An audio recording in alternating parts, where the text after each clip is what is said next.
अमरावती येथील इंदिराबाई मेघे महिला महाविद्यालयाच्या संशोधन केंद्र क्रमांक 134 आणि IQAC यांच्या संयुक्त विद्यमाने 3 आणि 4 जुलै रोजी 2 दिवसीय संशोधन कार्यशाळा उत्साहात पार पडली। या कार्यशाळेत BS पाटील महाविद्यालय परतवाडा येथील मराठी विभाग प्रमुख प्राध्यापक डॉक्टर प्रमोद गारोडे यांनी संशोधक विद्यार्थ्यांना मार्गदर्शन केले। संशोधन हे खणखणीत नाण्याप्रमाणे असावे असे प्रतिपादन करत त्यांनी संशोधन प्रबंधाची मांडणी, उद्दिष्टे, सामाजिक उपयोगिता आणि नवीन अध्यादेशांबाबत सविस्तर माहिती दिली। कार्यक्रमाच्या अध्यक्षस्थानी महाविद्यालयाचे प्राचार्य डॉक्टर अजय कोल्हे होते, तर प्रमुख अतिथी म्हणून विदर्भ युथ वेलफेअर सोसायटीच्या कार्यकारिणी सदस्य प्राध्यापिका डॉक्टर पूनम चौधरी उपस्थित होत्या। कार्यक्रमादरम्यान गृह अर्थशास्त्र, इंग्रजी, मराठी आणि राज्यशास्त्र या विषयांच्या संशोधनार्थींनी आपल्या प्रगतीचा अहवाल PPT द्वारे सादर केला।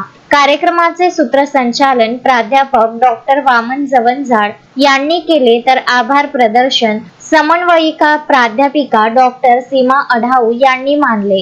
यावेळी IQAC कोऑर्डिनेटर प्राध्यापक डॉक्टर वंदना भोयर, डॉक्टर संजय काळे, डॉक्टर लीना कांडलकर यांच्यासह महाविद्यालयातील शिक्षक व शिक्षकेतर कर्मचारी मोठ्या संख्येने उपस्थित होते। Vidarbha news bureau, Amravati.